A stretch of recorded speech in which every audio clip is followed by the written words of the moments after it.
Now let me introduce Mr. Dr. Philipp Liegl, Head of Operations of ecosio InterCom.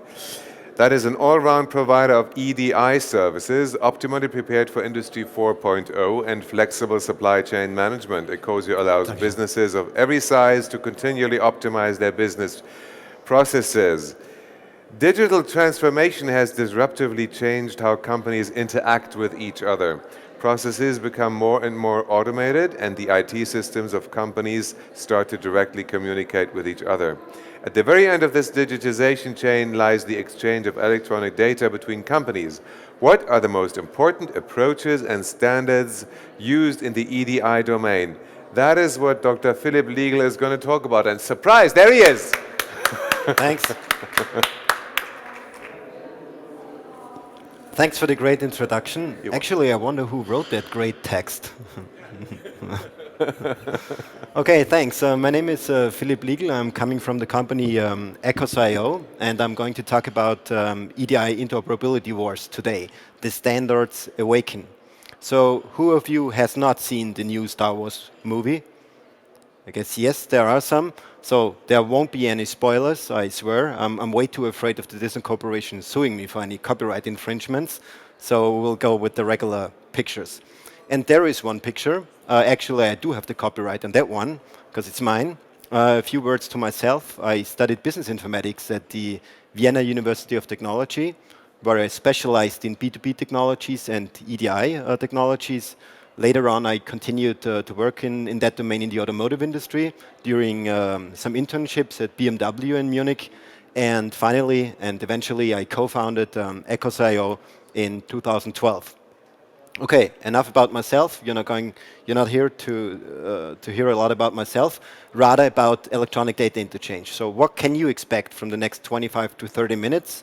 We're going to talk about the current standards, upcoming trends, and ongoing challenges in the domain of electronic data interchange. We got approximately 25 minutes, so in case you have any questions, we have time for that later. Or if you're interested in detail, please come by our stand in Hall 5 to discuss any potential questions. So the agenda, let's have a look. Where did that all start? So where are the roots of EDI? And then continue onwards to what about the identification, the representation, and the exchange of electronic documents. And then later on, wrap up and questions. So guess what? That entire thing started with the Berlin Airlift. So to give you a brief recap on history, in 1948, the Soviet Union blocked any land-based access to the city of West Berlin. So the Western Allies had to supply the entire city using airplanes, so-called racing bombers, as you can see on the right-hand side.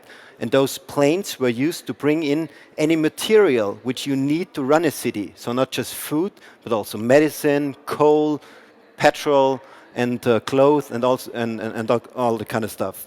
But what has that to do with electronic data interchange? The guys didn't have computers back then, right? No, they did not. But the Berlin Airlift taught us two very important lessons. First, it's all about the unique identification of products. As you can see on the left-hand side, that's an example of a care package. Packages back then were provided in 3 different languages: German, French, and English. Second, you would have different identification or material units like the imperial units or the metric system on the one hand side or the other hand side. And second, different transport units and so on. So the Euro pallet hasn't been invented yet and so on. So one important lesson is the unique identification of products. And second, please have a look at the picture on the right hand side. As you can see, planes flew in within very short time frames, and they had to be unloaded very quickly so they could start off again, get more supply, and land again, all at the small airport of Tempelhof. And in order to optimize the unloading process, they pre-radioed in what kind of cargo the ground staff could expect. So for instance, if coal would come, they could provide lorries to get the coal away. If medicine would come, they could provide logistics to get the medicine away.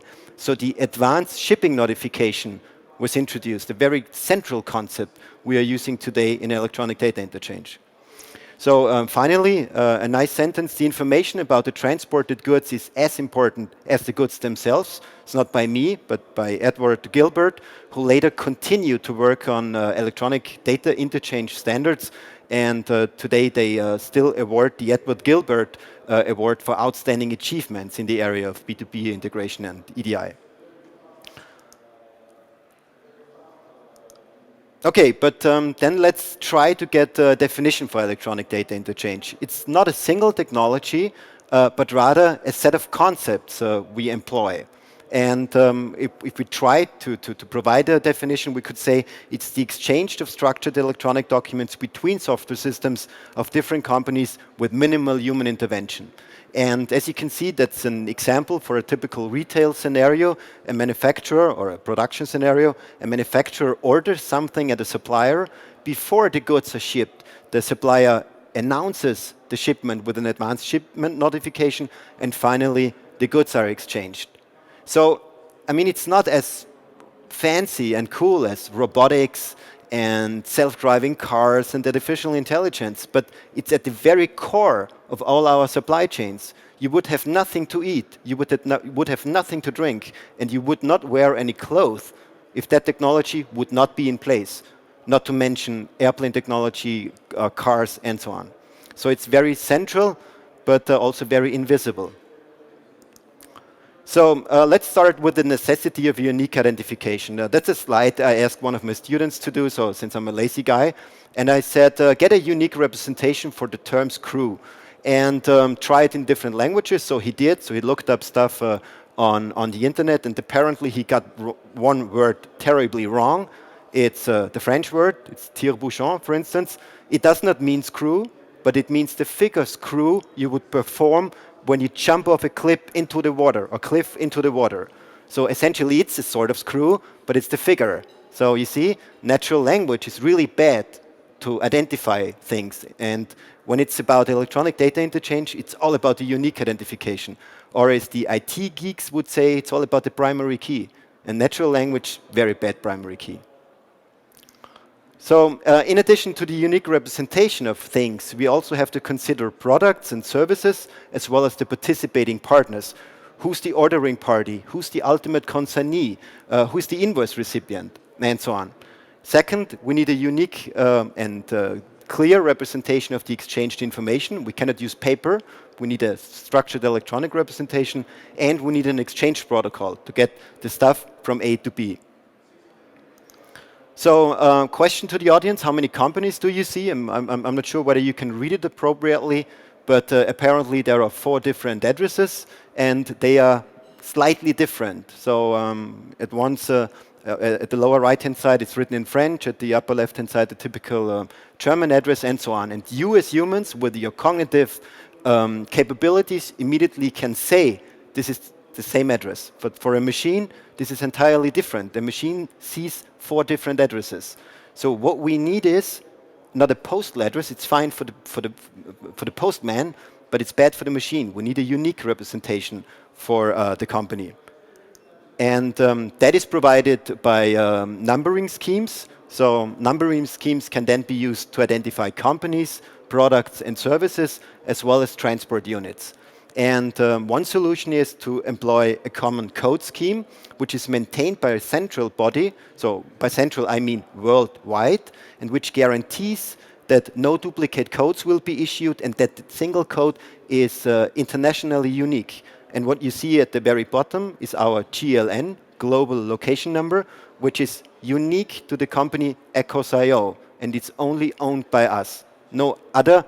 I mean, certainly somebody could write down that number, but no other company will be assigned this number.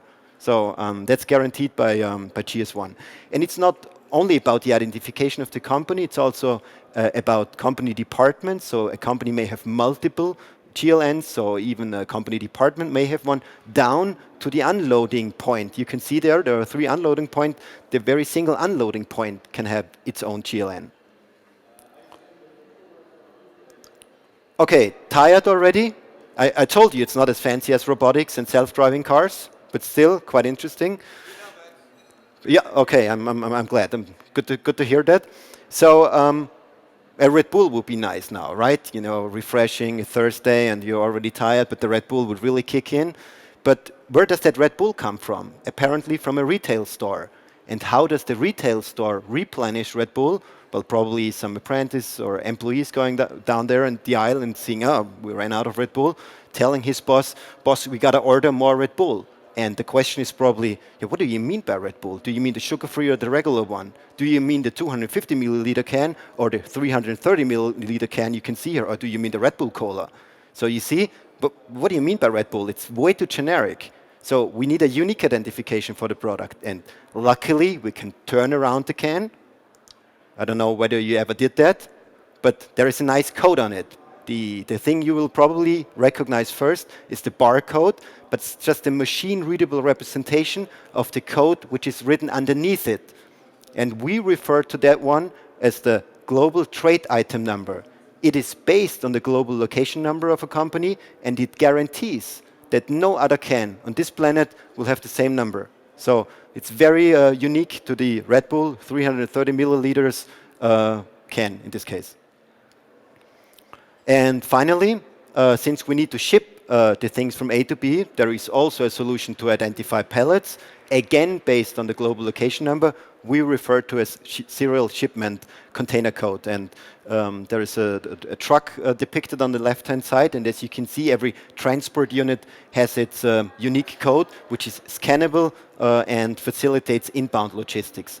And together with the advanced shipping notification, makes up a good control mechanism of supply chains. But enough of the product, service, and transport unit identification. Let's talk about the exchange of data. So if we want to deliver something from a sender to a recipient, both sender and recipient must speak the same language, just like I'm speaking English now, and you understand English, so we get along with each other. And the same applies here with sender and receiver. You got to speak the same exchange language. And there are certain standards you can employ. In this case, for instance, EDIFACT EA-ANCOM D01B dispatch advice, so which is a dispatch advice format. And since both sender and receiver understand it, you can seamlessly exchange. But what about the scenario when sender and receiver do not speak the same language? I mean, that happens apparently, because there are different ERP systems, different industry domains, and so on. Then we have to convert. So converting means we have to translate from the sending format to the recipient format and vice versa. Yeah, then when it comes to data exchange formats, I told you before it's about EDI interoperability wars. Fine, we have text, we can take text format as an exchange format. Yeah, well, it's not only about text, there is CSV, there's EDIFACT, there's OpenTrans, XML, and all the different XML flavors. There's JSON recently for rather new API, there's Stratacom for old documents in Great Britain, and so on. So you see, there are lots of different data exchange formats which can potentially be used. And that's why standardization organizations emerged with the goal to overcome the heterogeneity and to introduce unique and clear standards with clear semantics. But guess what? Not a single standardization organization started, but plenty of them.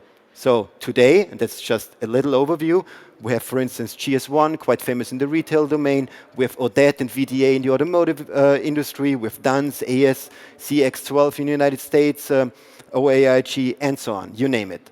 So the thing here is, standardization organizations were created with the goal to overcome heterogeneity, yet they introduced a lot of standards which again lead to heterogeneity. And to make things even worse, the standard per se, for instance, let's take UNCFACT, is never used in its vanilla format, but companies themselves, industry domains themselves, create their own subsets, which are not necessarily compatible to each other. So welcome to interoperability hell. And that is what EDI does every day. We need to solve that interoperability struggle. So how do we do that? The UN Security Council in New York City, that is a good idea. We got to ask those guys to fix it. They won't. They are dealing with international crisis. But why do I show you this picture? I'm not sure whether you can see it directly, but on the right-hand side, it's the President of the United States. Straight ahead is Dmitry Medvedev, and both guys speak different languages apparently, Russian and English. But still they understand each other when they sit on that large table in New York City. And why is that? That's because you never look at the windows on the upper side. That's where the translators are sitting. And they translate between English and Russian and vice versa. And this is exactly what EDI does as well. We translate between a sender's format and the receiver's format. And that is usually done by EDI service providers. So where does that conversion happen? I mean, somebody has to do the job, right? And that can either be done in-house or it can be outsourced. When we do it in-house, usually an in-depth EDI know-how is necessary. Somebody has to run that system. Somebody has to deal with the machine, with the software. Somebody has to do the maintenance. And that means usually quite considerable initial costs if you buy the software. And it's usually good for high-volume EDI. On the other hand side, you can outsource the entire thing to an external service provider where setup and maintenance and the conversion is done by the external service provider. Low initial costs occur and no in-house EDI is necessary. I'm not here to say one solution is better than the other. They're just both options you can choose. So now we heard about identification, about conversion. What about routing? Routing, it's like if you, for instance, come from the United States or from Asia, you came to Hanover using an airplane, and you had to go through airplane security. And you probably know how those guys act. They ask you questions. And an EDI message in a messaging system goes through the same procedure. So there are also border controls where questions are asked to that EDI message. And usually we ask, who are you? Where are you coming from? Where do you want to go? And are you a test message? And based on the answers, we grant permission or we deny permission. And in addition, one could also ask, what's your unique ID or what's the date when you have been created? And that is useful usually for debugging purposes. So you see, a messaging system in EDI, it's like a large airport where lots of inbound messages are coming and going, and security has to be enforced. So, but what about data transport? Let's have a look at that guy from Volkswagen here working on an IBM 360, really decent machines, you know, punch cards and the good old days. I mean, some things haven't changed apparently. We can see that coffee mug here. Then in front of the guy is a clipboard. It's probably the Stack Overflow predecessor. But actually something is terribly wrong with that picture. Do you see that? That room has no windows. They let the guy sit in the cellar. No sunlight. That's how they treated IT guys back then. It's outrageous. Thank God that has changed, and IT came to a new level, as you can see here on CeBIT, and also the data exchange has changed. Data exchange was performed using that magnet tapes or bands you can see on the right-hand side, which were literally taken and transported from A to B, like physically. And we don't do that anymore. We do not even transport CDs anymore. We have highly scalable and capable networks, and we employ those networks to exchange data and information. And the same applies for electronic data interchange, of course. Otherwise, the just-in-time and just-in-sequence requirements, for instance, of the automotive industry would not be enforceable. So the exchange of EDI data is done using networks, and those networks or protocols usually also ensure non-repudiation. And what is non-repudiation? It's like, oh no, I never got that letter. I'm not going to pay that invoice since I haven't received it. Yes, you have, because the transport protocol and its signature says something different. So that's non-repudiation. It's very essential in electronic data interchange. It's the guaranteed and non-repudiable delivery. And examples for exchange protocols are, for instance, AS2, X400, OFTP in the automotive industry, SMTP, RESTful services, and so on. So there are plenty of them. And usually the setup, that's an example from Daimler and T-Systems, is done using email. So you would exchange the details about the transport protocol, would set it up, would exchange one test message, and you're good to go, and the transport is set up. So then let's go back to the uses of electronic data interchange. And I mean, there is one thing, EDI and small and medium-sized enterprises, it's always a bit of a crisis situation. There are large enterprises which need electronic data interchange in order to run their procurement and distribution processes. And we must not be unfair here. It's absolutely necessary. Otherwise, I cannot run a large retail chain. I cannot run an automotive company without electronic data interchange. So you, as a small and medium-sized company, if you want to do business, you have to comply. Otherwise, is there an alternative? Yes, there is. There is the no bid list. It's the no business list. So if you don't comply, you won't make any business with the larger one. But unfortunately, small and medium-sized enterprises, they lack trust in electronic data interchange. They fear costs occurring, and they have little to no know-how in the domain of electronic data interchange. So how can we help those companies to overcome that issues? Well, first, the first option is the small and medium-sized enterprise has an ERP system which allows to export and import structured data. In this case, there is one managed connection to a central service provider who takes the exported data, converts it into the final format of the recipient, and routes it. And as you can see on the right-hand side, there are different protocols, different formats. None of these things is relevant for the small and medium-sized enterprise because that is done by the service provider. So only that one single connection is important to the ERP system. But what about those cases when there is an ERP system which does not have a structured import and export interface? Well, probably you're then using the wrong ERP system. I mean, but again, let's not be unfair. It may be an old ERP system, still good, but legacy and not providing those interfaces, or the amount of electronic data interchange data is so low that you don't want to do anything on your ERP system. In this case, you can go with a web-based solution, and essentially it's like using Gmail. You log in with a web browser, you receive the orders from the larger business partner, and you return, for instance, order responses, dispatch advices, and invoices. So essentially, you are made EDI capable just with the help of your web browser. Certainly, the data reconciliation between the web EDI and the ERP system is not given, and you got to maintain that separately. And then maybe a look into the future. A project or a product we are working on, it's called AirPearl, the ERP exchange language. This means we want to overcome all that struggles you usually have when wiring ERP systems with each other by providing the EDI functionality as a native part of the ERP system. So it's natively absorbed also in the user interface of the ERP system, and it allows you to send and receive EDI messages directly from within your ERP system without any additional modification costs you usually would have.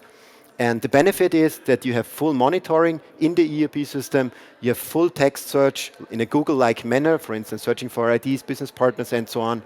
And finally, also the acknowledgements which are returned back by your business partner are visualized in your ERP system.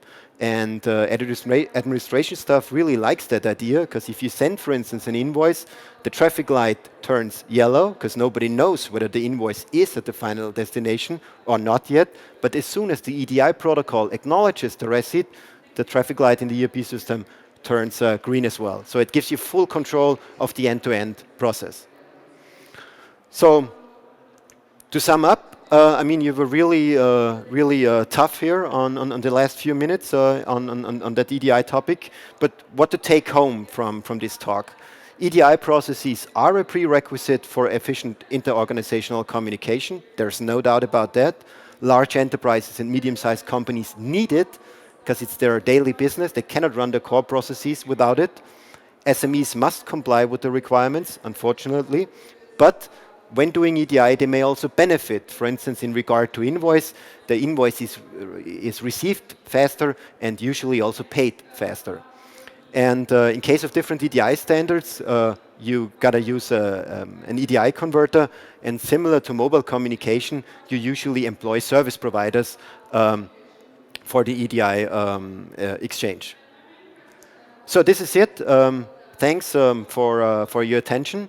And in case you have any questions, please don't hesitate to ask them either now or come by our stand in Hall 5 in the ERP Park. And We've got a few more minutes, so we might just as well talk right great. Now. Yes. Questions? It's not that you were boring, but today my audience is shy. Is it? Yesterday they were like, yeah. Want to know something? Want to know something for your business? You already bought the ticket. So you paid them already. You might just as well ask something that is relevant for your business right now. Okay? It's a really terrifying topic here. It must be must be terrifying. Yeah. Let us. That's my toy question. That's my fun. Let us think 10 years ahead. What will we look back on and wonder what was that? What did they at that time? Yeah. Like today, if you hear the tune, the AOL voice, you've got mail. Yeah, I do remember that one. 10 or 15 years ago, you heard that every day. Yeah. Now, what will be something in 10 years we look back on?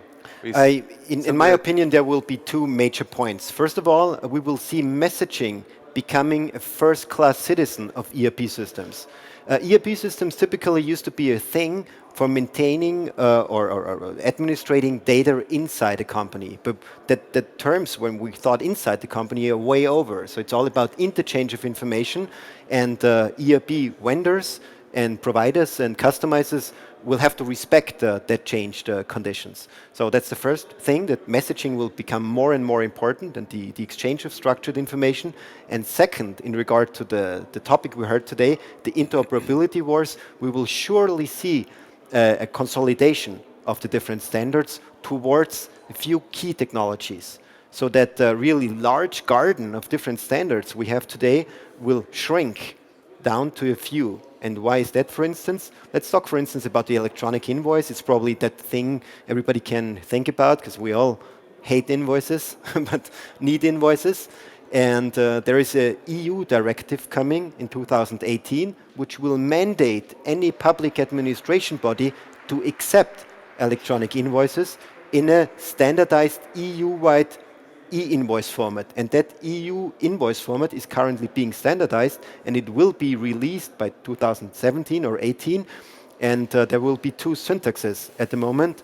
I mean, it's not official yet, but apparently UBL is a hot candidate. And the second one is the standard behind the German Zugfahrt, it's cross-industry invoice, and that will give them an additional impact. And second, also in the automotive industry, we will see a move towards EDIFACT. So VDA, plain text format, is not really so attractive anymore. So that's my guess for the next few years. Philipp Liegl, thank you very much. Yeah, you're welcome. It's been very impressive. We've learned a lot. Thanks.